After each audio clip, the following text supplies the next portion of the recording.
Hello, everybody. Welcome back to my Daily Dose with Tim. Today is season 3, episode 51, and we are continuing on the subject of creative financing.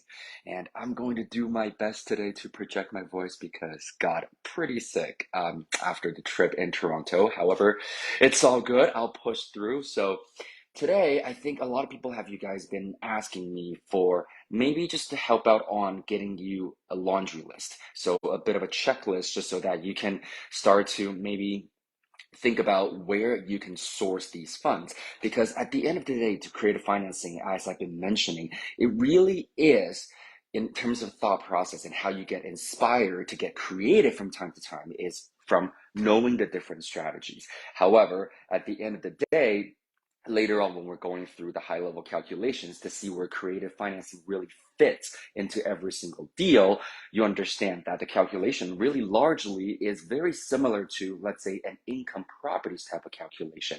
What does that mean? It means that we need to be able to identify revenue sources and all the expenses that need to go out on a monthly basis so that we can get our net operating income, because it is after net operating income then we take on and discuss debt servicing.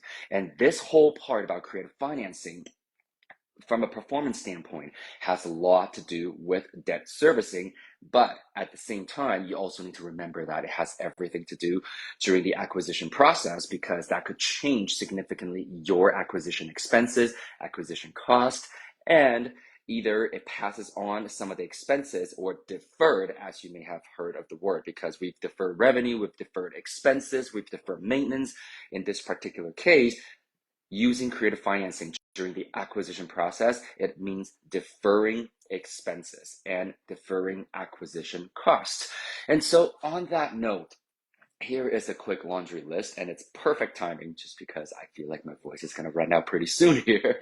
So, other people's money, where are thou? Okay. There are typically two giant categories, as you probably like to know, or as you probably can see. I really like to break things down into big categories, middle size, mid categories, and then small categories, and then we get very specific about things. And so today, I'm going to break it down into two major categories right now. And the first one is what we call institutional money. And so as a result, in comparison, you have institutional money, and then on the other side of it, you have what we call private money. So institutional typically means that everybody that's got a pulse, that's of legal age or meet the minimum requirement for all these institutional lenders, you are able to, let's say, put in an application and hopefully apply for some sort of lending or loans, or in this particular case, because it's real estate, most of the times it is a mortgage. And so from an institutional standpoint, it goes just beyond mortgages, okay? So we oftentimes talk about equity release. So equity release in Canada, for us, we say HELOC, home equity line of credit. If there is equity in your principal residence, you might be able to release those. And sometimes, depending on the banks that you deal with, when you actually took on the loan, maybe even from your rental properties. In recent years, it's been a bit more challenging for most people to do that. However, equity release is a huge one. And then we go into overdraft and line of credit, and that's all applied through institutional lenders as well. Personal loans, okay, personal loans tend not to be secure. So this is the major difference now that we're going down the list now, okay? So equity release, overdraft, line of credit, and mortgages, more often than not, there are collaterals that may be based on hard assets. Overdraft and line of credit, it sort of sits in a gray area. I know.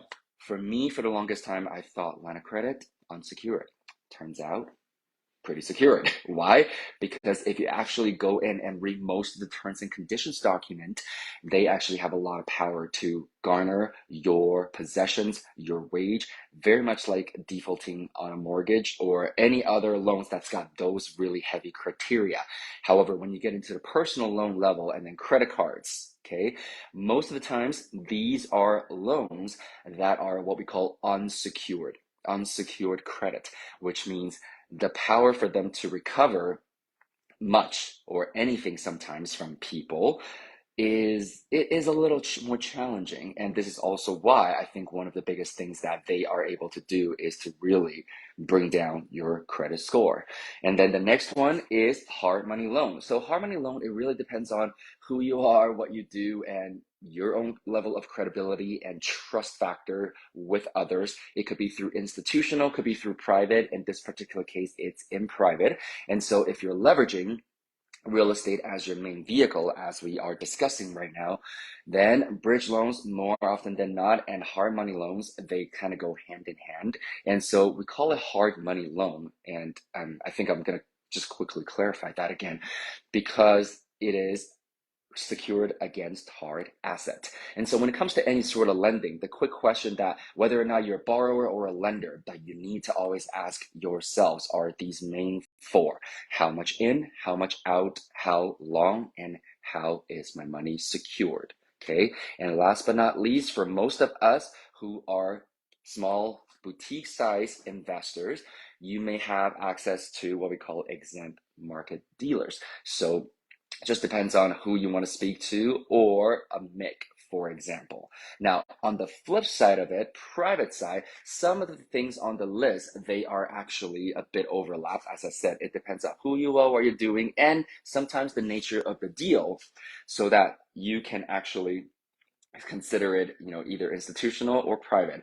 And the first thing on the list right now that I have for you is also equity release, because equity release does not need to mean that it's your own equity. We're talking about access to OPM, right? Or for some of you that have come to my other webinars before, I always talk about the fact that I learned another acronym called OPM. OPIUM. OPM. So instead of just OPM, we add an IU in there. And so that stands for other people's inactive and underutilized money.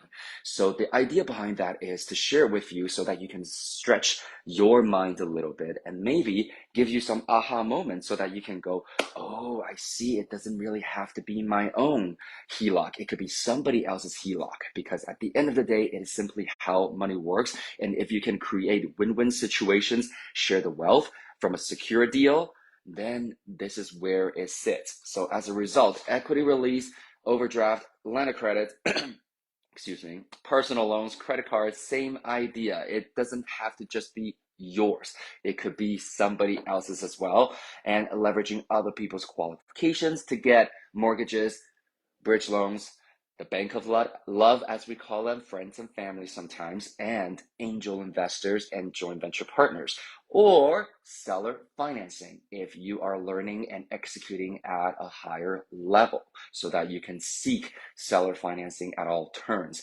And depends on the country that you are in. For us in Canada, we have registered funds. So registered funds, and most commonly the registered fund that everybody talks about and usually wants to set up is what we call an RRSP, a registered retirement savings plan.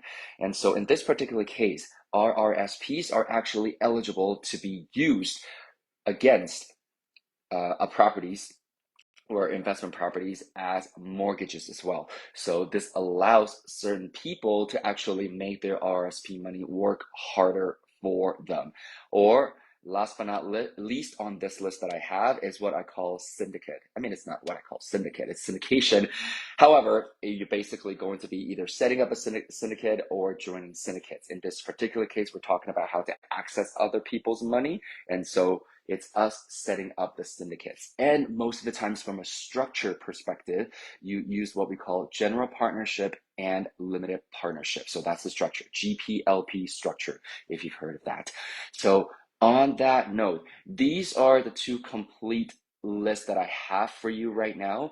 And really, just for the sake of this episode, really just want to make sure that, because a lot of you have been asking for a quick checklist, these are the two main categories and the bigger umbrella terms. So what we're going to do is we're really going to start to dig into when we are looking at lending in the episodes to come, and how you can actually factor your lending options in. Me personally, I'm a big fan of seller financing and leveraging different structures. And so here's the thing, even within the Treasure Talent curriculum, We have raising funds for your business, and we also have creative financing. They are two of the same things and yet very, very different, because today we're going over the list. It's really showing you where you can raise funds. Okay. However, raising funds, it also comes down to the how to. How do you speak to other people? How do you make sure that they understand your deal, make sure that they understand, remember, how much in, how much out, how long, and how is their money secured. And last but not least, there's also the flip side of it, which is what I usually like to call the actual instrument, which is the paperwork.